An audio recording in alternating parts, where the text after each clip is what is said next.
Good afternoon. When I first stood here in Downing Street on that evening in May 2010, I said we would confront our problems as a country and lead people through difficult decisions so that together we could reach better times. It's not been an easy journey, and of course we've not got every decision right. But I do believe that today our country is much stronger. Above all, it was about turning around the economy. And with the deficit cut by 2/3, 2.5 million more people in work, and 1 million more businesses, there can be no doubt that our economy is immeasurably stronger. Politicians like to talk about policies, but in the end, it is about people's lives. I think of the people doing jobs who were previously unemployed. I think of the businesses that were just ideas in someone's head and that today are making a go of it and providing people with livelihoods. I think of the hard-working families paying lower taxes and getting higher wages because of the first ever national living wage. I think of the children who are languishing in the care system and who've now been adopted by loving families. I think of the parents now able to send their children to good and outstanding schools, including free schools, that simply didn't exist before. I think of over 200,000 young people who've taken part in National Citizen Service, the fastest growing youth programme of its kind in the world, something that again wasn't there 6 years ago. I think of the couples who've been able to get married who weren't allowed to in the past.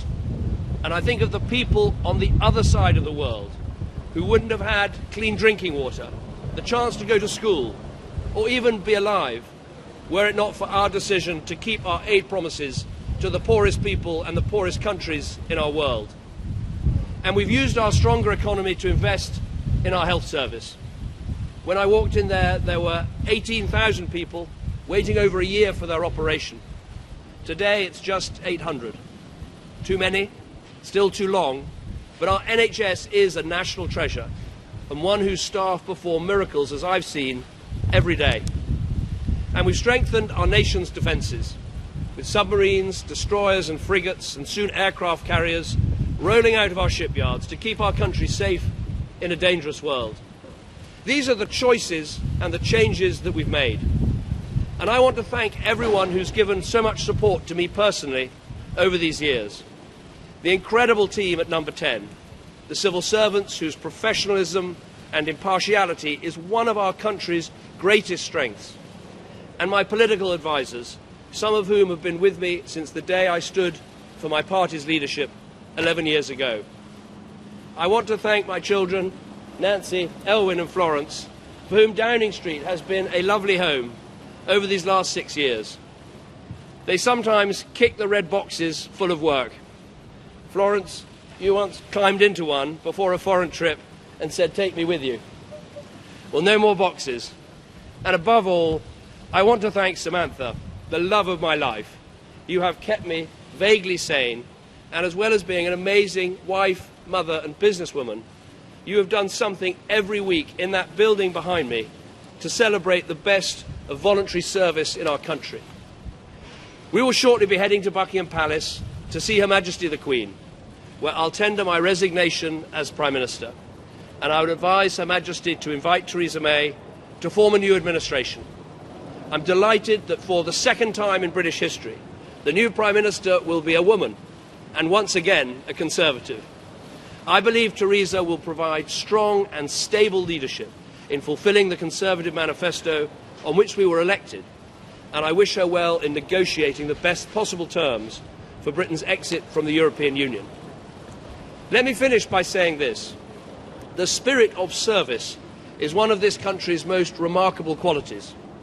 I've seen that service day in, day out in the incredible work of our armed forces, our intelligence agencies and our police.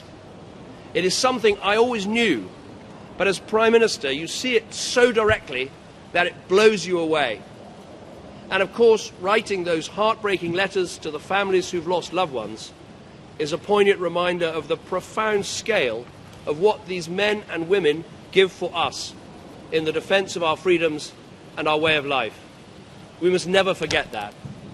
In a different way, I've seen the same spirit of service in the amazing contributions of countless volunteers in communities up and down our country who are making our society bigger and stronger. And I'm proud that every day for the past 2 years I've used the office of Prime Minister in a non-political way to recognise and thank almost 600 of them as points of light whose service can be an inspiration to us all. For me, politics has always been about public service in the national interest. It is simple to say, but often hard to do. But one of the things that sustains you in this job is the sense that, yes, our politics is full of argument and debate, and it can get quite heated. But no matter how difficult the decisions are, there's a great sense of British fair play, a quiet but prevailing sense that most people wish their Prime Minister well and want them to stick at it and get on with the job. So I want to take this moment to say thank you to all those who've written letters and emails offering me that support, people who I'll never get to meet and never get to thank personally. It has been the greatest honour of my life to serve our country as Prime Minister over these last 6 years, and to serve as leader of my party for almost 11 years.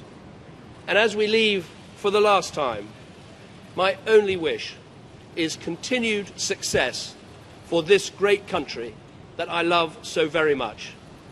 Thank you.